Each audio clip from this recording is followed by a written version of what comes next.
said a month ago. Sorry about that. What we said a month ago is that we would be commissioning an independent resource statement to be done.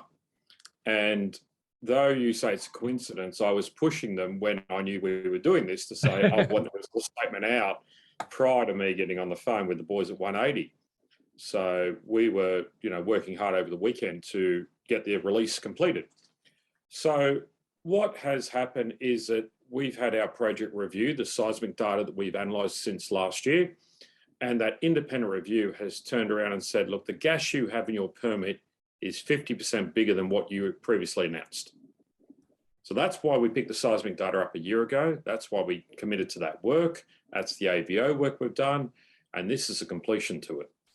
So it's a big number, guys. 1.8 TCF of gas is a significant project.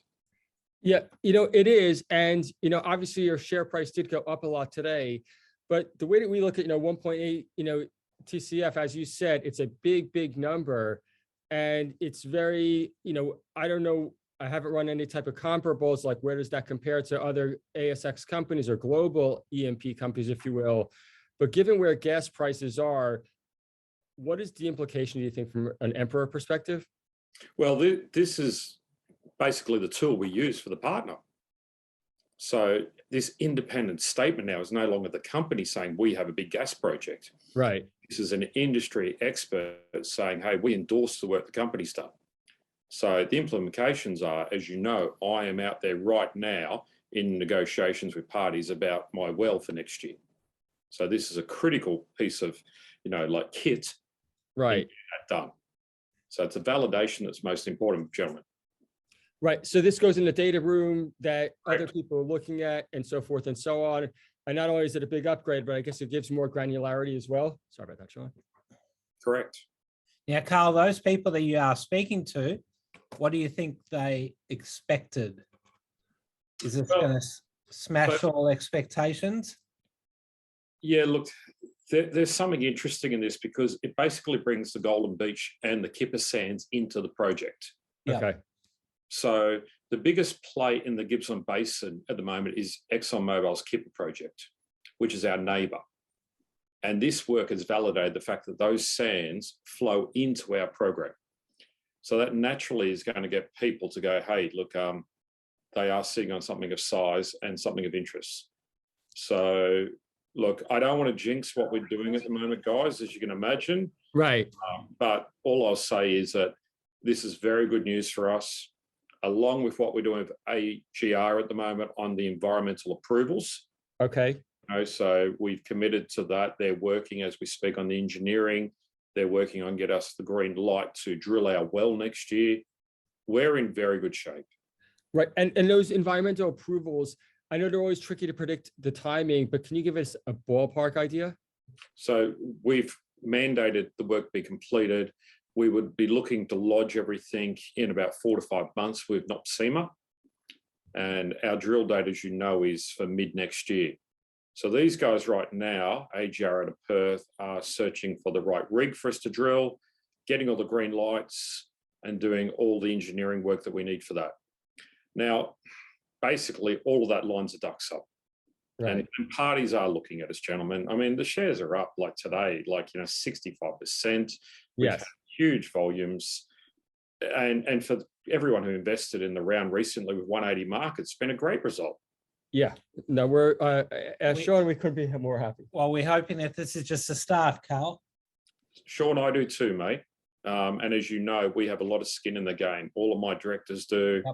Yep. We're there too, guys. So you've been working on this for a long time. I remember when you first joined, and this was like a shell at the time. It was valued like that, and it's steadily come up in value. But hoping that it's just a start. And we do too. And again, look, a good result for your investors today, yes. Which we always want to see. We want to see people have success in our company. Yeah, no, for sure. We are working hard now to, like I said, the critical thing this year is get a partner arrangement sorted, get APA moving along with the pipeline work as well, AGR with what they're doing with the environmental regulatory approvals, because you can't do anything about that, guys. And Right. we've seen another company that was playing in another basin that's actually lost its permit and been delisted by not having a good relationship with the regulator. So for us, that's why this is so important and why we're so disciplined on it. Yeah, no, for sure. And I can't help but ask, Exxon's your neighbor, as you said. Exxon, last I checked, has a few $1 billion next to their name. Do you think that they're taking note of today's results? There's them and there's other people that have interest in the basin. Right. I mean, globally right now, that gas is in high demand, and I don't Yes. see that changing for another 20 years. So where we are sits very well. And as I said, we've got APA there with pipelines that bring our gas on shore from our project. We've got the right guys doing the engineering and the regulatory approvals right now. And I've got a very hungry domestic gas market that I don't see changing. Now, Carl, in an ideal world, what does a scenario with a partner look like? Well, I would say it's double the market cap of the company. And does that mean no more cash is needed to get you to where you need to go? That's the ideal situation, Sean, is that the transaction we're aiming for is one where they come in and they fund a lot of the drill program. Sure. And that, we do get some back payments for the costs we've been incurring to date. Yeah. So they're pretty standard industry terms. Now I was just going to ask that. That's pretty normal. That's pretty standard. We have in our little team here, like Malcolm King, who works for us, he's done this over the years for for Shell. He drilled our well years ago. He then went to Cenex and worked with Ian Davis up there. We've got the right people negotiating for us. Right. Got it. Okay. Hey, Carl, I know it's a very busy day for you. So I would like to open it up quickly to questions, because obviously, we didn't anticipate quite the share price reaction today and everything like that. So, anybody, if you have a question, just put it in the chat, or just feel free to text, to WhatsApp Sean or myself.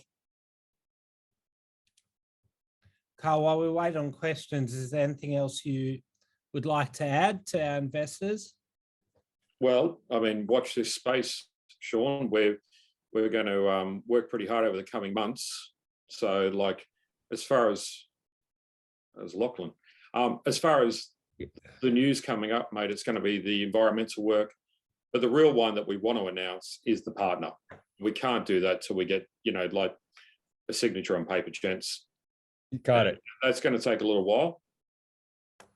Okay. One question coming through is, Carl, can you please touch on the reservoir quality? Yeah. So, I mean, the statement today confirms that we are sitting there with the same gas type as what Kipper's got. So this is excellent. Right. In very simple terms, right? Because the Kipper gas flows extremely well.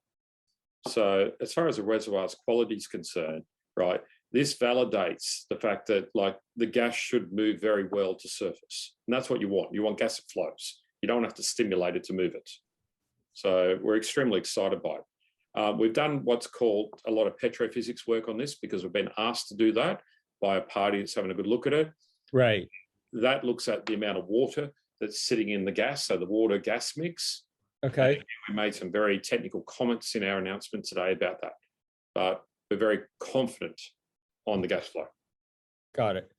Okay. A couple of other questions, and I got a WhatsApp question too.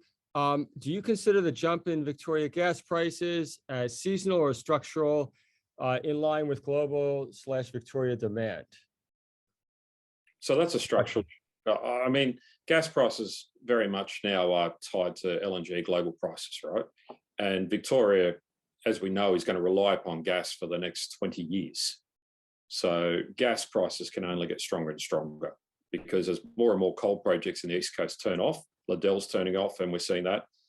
Renewables play a mix, but they can't do it all. So gas prices, in our opinion, will get stronger.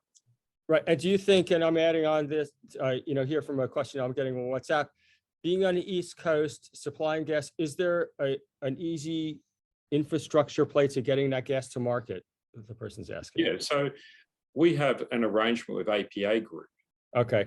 And they are responsible, from once we drill the well, to basically put a manifold on the seabed, and all engineering work required to get the gas onshore at Orbost separate the materials, and put it into the East Coast gas market. That's APA's responsibility, not EMP's. Okay. So that becomes really important as we move forward. There's another player in the basin, if you do your homework there, and you'll see that they don't have access to getting gas onshore. Right. So they might have gas in their field, they can't move it. So it's really important. Right. Got it. Okay. And also another just follow up there. I don't know if you have this or can talk about it. NPV sensitivity to Victorian gas prices. Yeah, well, we do have a lot of financial analysis, but a lot of that's used for the negotiations of what we're doing. Yeah, I had a feeling. Okay. It's not something that we're using for the sake of shareholders at this stage. But look, we don't see gas prices significantly dropping because the demand's there for gas in that marketplace. We are not an export play. We are a domestic play into the Victorian marketplace, which goes into the East Coast market up and down into New South Wales as well. So, Yeah.